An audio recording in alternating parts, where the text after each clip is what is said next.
Bismillahirrahmanirrahim.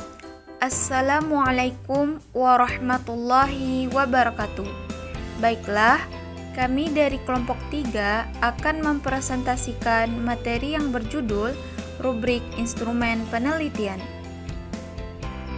Sebelumnya, saya akan memperkenalkan anggota kelompok 3, yaitu saya sendiri, Zakia Aulia, sebagai moderator dan penyaji pertama, Foa Rota Harefa sebagai penyaji kedua, dan Wifa Aprilia Gusta sebagai penyaji ketiga. Baiklah, kita masuk pada materi pertama, yaitu mengenal rubrik. Rubrik merupakan panduan penilaian yang menggambarkan kriteria yang diinginkan guru dalam menilai atau memberi tingkatan dari hasil pekerjaan siswa. Rubrik perlu membuat daftar karakteristik yang diinginkan yang perlu ditunjukkan dalam suatu pekerjaan siswa disertai dengan panduan untuk mengevaluasi masing-masing karakteristik tersebut. Adapun pengertian rubrik menurut para ahli. Yang pertama, menurut Arendt, rubrik ialah deskripsi terperinci tentang tipe kinerja tertentu dan kriteria yang akan digunakan untuk menilainya. Yang kedua, menurut Bernie Dodge dan Nancy Pitchcat, rubrik ialah alat scoring untuk asesmen yang bersifat subjektif yang di dalamnya terdapat satu set kriteria dan standar yang berhubungan dengan tujuan pembelajaran yang akan diakses ke anak didik. Yang ketiga, menurut Nietzsche, rubrik ialah suatu alat yang berisi seperangkat aturan yang digunakan untuk mengakses kualitas dari performasi atau kinerja mahasiswa atau peserta didik. Yang keempat, menurut Heidi Gottfried Andrade, rubrik ialah suatu alat penskoran yang terdiri dari daftar seperangkat kriteria atau apa yang harus dihitung. Sekianlah presentasi dari saya. Materi selanjutnya akan dijelaskan oleh Foa Rota Harefa. Kepada Fota, dipersilahkan.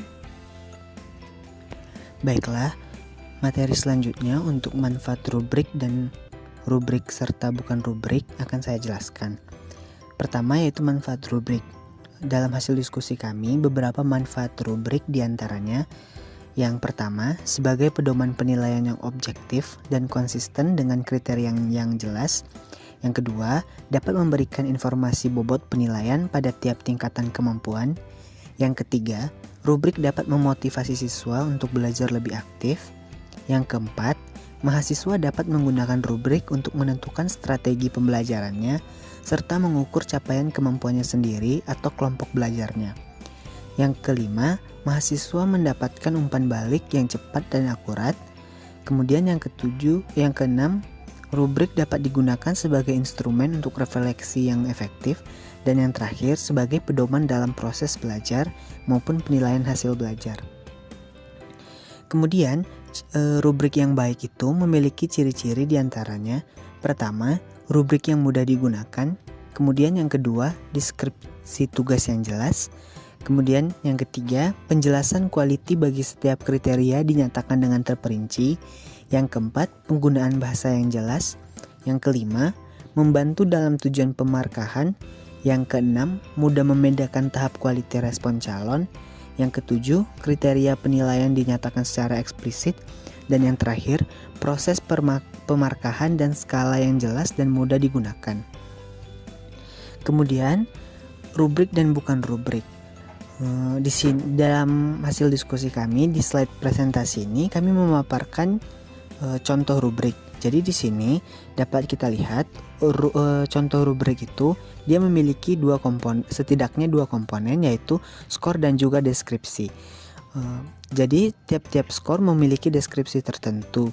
Umumnya skor tertinggi memiliki deskripsi hasil yang baik dan skor terendah juga memiliki hasil deskripsi yang kurang baik.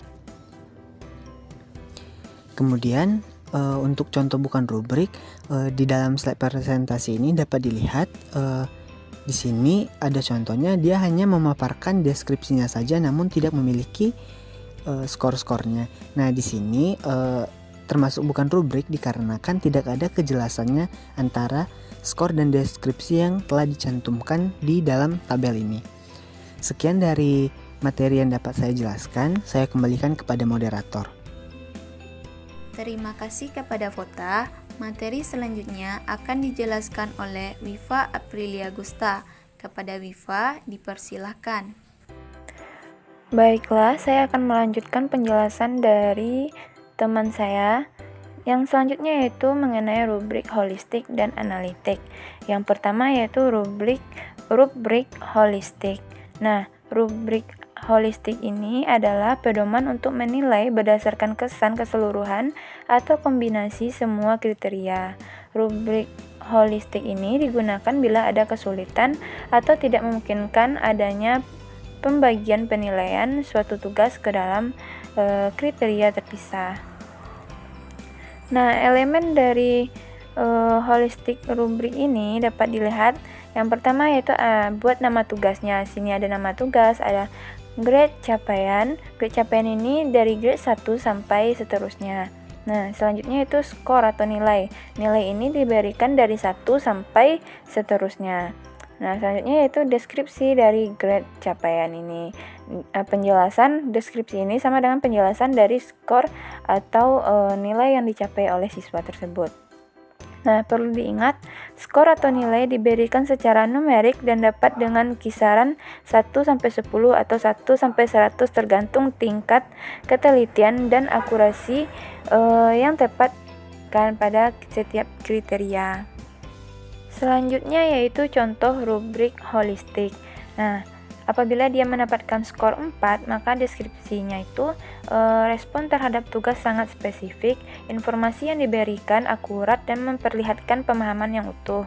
Selanjutnya yaitu apabila dia mendapatkan skor 3, responnya sudah menjawab tugas yang diberikan, informasi yang diberikan akurat, dan respon dikemukakan dalam tulisan yang lancar tapi uraiannya cenderung bertele-tele.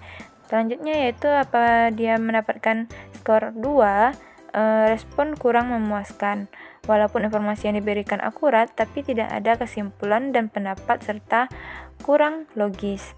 Nah, apabila skornya 1, deskripsinya itu respon tidak menjawab tugas yang diberikan. Banyak informasi yang hilang dan tidak akurat, tidak ada kesimpulan atau pendapat. Selanjutnya yaitu rubrik analitik. Nah, rubrik analitik ini adalah pedoman untuk menilai berdasarkan beberapa kriteria yang ditentukan. Dengan menggunakan rubrik ini, dapat dianalisis kelemahan atau kelebihan siswa. Nah, rubrik ini umumnya digunakan untuk penilaian kinerja mahasiswa. Rubrik ini digunakan untuk melakukan asesmen tugas-tugas, dapat dibagi ke dalam domain atau kriteria yang mana masing-masing kriteria dapat diakses secara individu. Selanjutnya yaitu elemen dari rubrik analitik. Nah, yang pertama yaitu ada kriteria atau domain. Kriteria ini terdiri atas kriteria 1, 2, sampai seterusnya. Nah, level kinerja atau nama tugasnya terdiri dari level kinerja 1 sampai seterusnya. Apabila tugasnya banyak, maka level kinerjanya sampai misalnya tugasnya terdiri dari 5, berarti level kinerjanya 1 sampai 5. Nah, di sini dibuatkan deskripsi skor atau nilainya dari masing-masing level kinerja. Setelah itu diberi nilai masing-masing dari kriteria tersebut. Nah, perlu diingat skor atau nilai diberikan secara numerik dan dapat dengan kisaran 1 sampai 100 atau 1 sampai 10 tergantung tingkat ketelitian dan akurasi yang diinginkan pada setiap kriteria. Begitupun dengan elemen analitik rubrik yang dapat ditambahkan bobot penilaiannya pada masing-masing kriteria seperti yang teman-teman lihat pada tabel berikut ini. Nah, perlu diingat skor atau nilai yang diberikan secara numerik dan dapat dengan kisaran 1 sampai 10 atau 1 sampai 100 tergantung tingkatan ketelitian dan akurasi yang diinginkan pada setiap kriteria. Nah, selanjutnya yaitu contoh dari rubrik analitik. Nah, rubrik analitik ini terdiri dari skor, grafik, spesifikasi, dan rasional. Nah, untuk skor 4, grafiknya gambar dan pertelaan tentang grafik yang disajikan benar. Untuk spesifikasinya, semua spesifikasi yang diberikan benar. Rasionalnya, rasio yang diberikan jelas. Untuk skor 3, sebagian terbesar gambar dan pertelaan yang diberikan benar. Dan untuk spesifikasi, semua spesifikasi yang diberikan benar. Untuk rasional, penjelasan diberikan tetapi masih membutuhkan hambatan. Untuk skor 2, beberapa gambar dan pertelaan yang disajikan benar. Untuk spesifikasi, hanya sebagian spesifikasi yang benar. Untuk rasionalnya, apabila rasional yang diberikan tidak lengkap. Dan untuk skor 1, gambaran dan pertelaan yang diberikan sangat terbatas dan hanya sedikit yang benar. Dan untuk spesifikasinya, spesifikasi yang diberikan salah. Dan rasionalnya, rasional yang diberikan tidak benar. Nah, hanya itulah yang dapat saya sampaikan. Saya kembalikan ke moderator. Terima kasih. Terima kasih kepada Wifa. Nah, sekianlah presentasi dari kami. Semoga apa yang kami sampaikan bermanfaat untuk kita semua. Saya, selaku moderator, kalau ada kata yang salah, mohon dimaafkan. Wabillahi taufik wal hidayah. Assalamualaikum warahmatullahi wabarakatuh.